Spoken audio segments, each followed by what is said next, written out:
नमस्कार साथियों, मैं राघवेंद्र दुबे आज आपके लिए लेकर आया हूँ मध्य प्रदेश सामान्य ज्ञान प्रैक्टिस सेट थर्ड। तो आइए टाइम वेस्ट न करते हुए हम शुरू करते हैं आज का हमारा प्रैक्टिस सेट। हमारा आज का पहला क्वेश्चन है, ऐतिहासिक इमारतें बनाने में कौन सी चट्टानों के पत्थरों का उपयोग होता है। ठीक है, क्वेश्चन क्या हमारा, ऐतिहासिक इमारतें बनाने में कौन सी चट्टानों के पत्थरों का उपयोग होता है। धारवाड़, पुराना समूह, गोंडवाना या दक्कन ट्रैप। तो आप लोग भी जानते होंगे, पढ़ा होगा आप लोगों ने, और अगर नहीं जानते तो आप अच्छे से याद रखिएगा कि जो ऐतिहासिक इमारतें हैं उनको बनाने के लिए पुराने समूह की चट्टानों का प्रयोग किया जाता है। तो इसका राइट आंसर हो जाएगा साथियों ऑप्शन बी। नेक्स्ट क्वेश्चन की बात करेंगे हम, कैमूर श्रेणियाँ किन दो प्रमुख नदियों के बीच जल द्विभाजक का कार्य करती हैं। जो कैमूर श्रेणियाँ हैं वह कौन सी दो नदियों के बीच में जल विभाजक का कार्य करती हैं। यमुना तथा सोन, सोन तथा हिरन, सोन एवं नर्मदा या फिर बेअरमा तथा सोनार। तो साथियों इसका राइट आंसर है ऑप्शन ए, यमुना तथा सोन नदी। हम जानते हैं कि अमरकंटक से हमारी नर्मदा, सोन और जोहिला तीन नदियां निकलती हैं। तो इसका राइट आंसर हो जाएगा साथियों ऑप्शन ए, यमुना तथा सोन। क्वेश्चन नंबर थर्ड की बात करेंगे हम, मालवा किन दो प्रमुख नदियों के बीच जल द्विभाजक के रूप में कार्य करता है। ध्यान रखिएगा, यहाँ पे मालवा की बात की जा रही है, दो नदियों के बीच जल विभाजक का कार्य करेगा। तो नर्मदा या चंबल, नर्मदा या छिप्रा, नर्मदा या फिर नर्मदा और यमुना। तो मालवा किन दो प्रमुख नदियों के बीच में है। तो आप लोग समझ सकते हैं कि मालवा हमारा जो इंदौर, उज्जैन, शाहजहाँपुर आसपास का जो क्षेत्र है। तो साथ ही इसका राइट आंसर हो जाएगा हमारा ऑप्शन, ठीक है, डी, नर्मदा और यमुना। क्वेश्चन नंबर 4 है हमारा, सर्वाधिक खनिज कौन सी चट्टान समूह से मिलते हैं। आद्य महाकल्प, धारवाड़, पुराना समूह या फिर गोंडवाना धारवाड़। तो बताइए आप लोग, सबसे ज़्यादा खनिज जो है कौन सी चट्टानों समूह से मिलते हैं। तो इसका राइट आंसर हो जाएगा साथियों option B, Dharwad. Question number 5 की बात करेंगे, लम्हेरा हिल्स कहाँ है। पचमढ़ी में है, जबलपुर में है, रायसेन में है या फिर विदिशा में है। आईएमपी क्वेश्चन आपके लिए लेकर आया हूँ मैं। मध्य प्रदेश द्वारा आयोजित होने वाली समस्त परीक्षाओं के लिए, जिस भी परीक्षा में एमपी पूछा जाता है, ठीक है, आपके लिए बहुत ज़्यादा महत्वपूर्ण ये क्वेश्चन होने वाले हैं। और वही क्वेश्चन मैंने शामिल किए गए हैं जो कि लगभग पहले आयोजित परीक्षाओं में पूछे गए हैं। तो लम्हेरा हिल्स कहा जाता है, ठीक, कहाँ है, पचमढ़ी, जबलपुर, रायसेन या फिर विदिशा। तो इसका राइट आंसर हो जाएगा साथियों option B, Jabalpur. Question number 6 की बात करेंगे, नव गठित जिला आगर मालवा किस संभाग के अंतर्गत शामिल है। भोपाल, इंदौर, उज्जैन या फिर नंदपुरम। तो जो आगर मालवा है साथियों कौन से संभाग में शामिल किया गया है। भोपाल, इंदौर, उज्जैन और नर्मदापुरम। तो इसका राइट आंसर होगा साथियों option C, Ujjain. Question number 7 की बात करेंगे, नर्मदा नदी की मध्य प्रदेश में लंबाई कितनी है। देखिए ये क्वेश्चन दो तरीके से पूछा जाता है, नर्मदा नदी की कुल लंबाई की बात करें और या फिर नर्मदा नदी की मध्य प्रदेश में लंबाई पूछी गई यहाँ पे। तो ए ऑप्शन है 1077, सेकेंड है 1071, 1075 या फिर 1072 किलोमीटर। तो साथियों इसका राइट आंसर है ऑप्शन ए, 1077 किलोमीटर।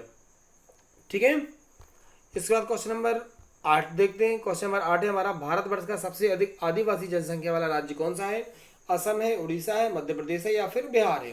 तो याद रखिएगा साथियों, अगर भारत की बात करते हैं सबसे ज़्यादा आदिवासी जनसंख्या वाला राज्य है मध्य प्रदेश।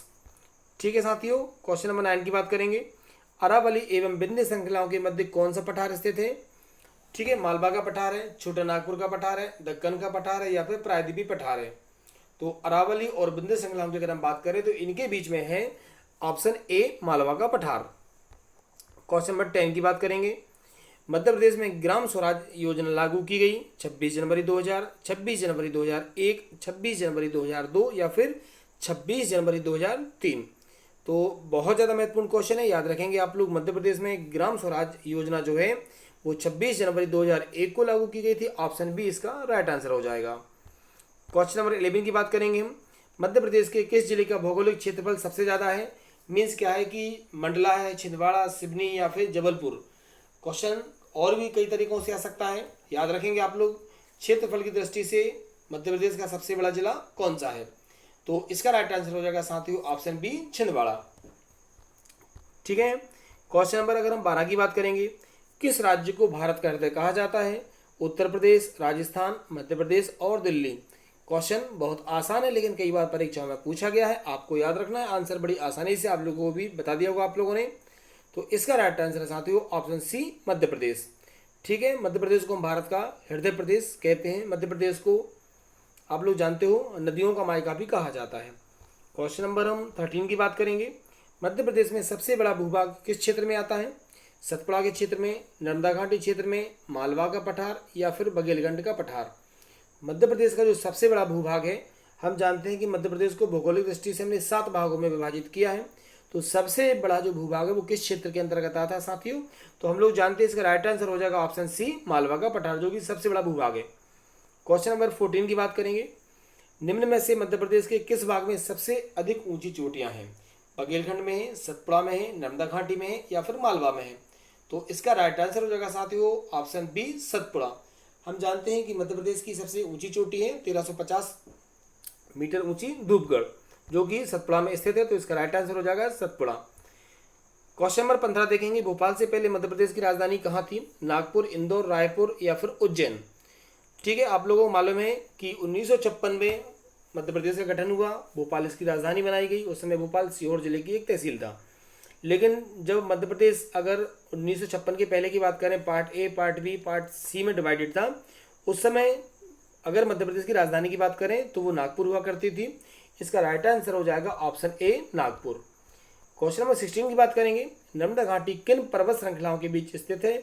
बहुत ज़्यादा महत्वपूर्ण क्वेश्चन है साथियों, याद रखिएगा। सारे के सारे क्वेश्चन पूर्ववर्ती परीक्षाओं में पूछे जा चुके हैं। तो नर्मदा घाटी आपको बताना है किन पर्वत श्रृंखलाओं के बीच में है? भांडेर और मैकाल, सतपुड़ा और अरावली, सतपुड़ा और विंध्याचल, विंध्याचल और अरावली।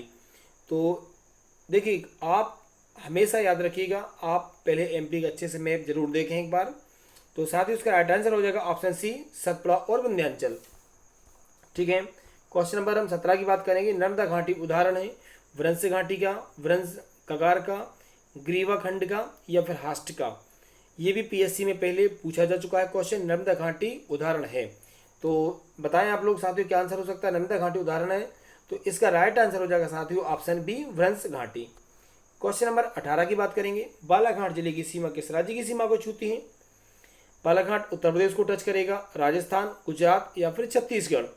तो जब हम देखते हैं कि हमारा मध्य प्रदेश अन्य 5 राज्यों की सीमा को टच करता है, और बालाघाट की अगर हम बात करें तो बालाघाट साथियों हमारा छत्तीसगढ़ की सीमा को टच करता है। तो इसका राइट आंसर हो जाएगा option D Chhattisgarh. Question number 19 की बात करेंगे। शहडोल जिला किस पठार के अंतर्गत आता है? मालवा का पठार, बघेलखंड का पठार, बुंदेलखंड का पठार या फिर रीवा पन्ना का पठार? शहडोल की बात करेंगे साथियों तो इसका राइट आंसर हो जाएगा ऑप्शन हमारा बी बघेलखंड का पठार। Question number B. Madhya Pradesh का गठन किसकी अनुशंसा पर हुआ? पंडित नेहरू की, सरदार वल्लभ भाई पटेल की, राज्य पुनर्गठन आयोग या फिर राज्य विघटन आयोग? तो हम लोग जानते हैं साथियों कि 1953 में राज्य पुनर्गठन आयोग का गठन किया गया था, और इन्हीं की अनुशंसा पर भारत में नए 14 राज्यों का गठन किया गया, उनमें से मध्य प्रदेश एक था।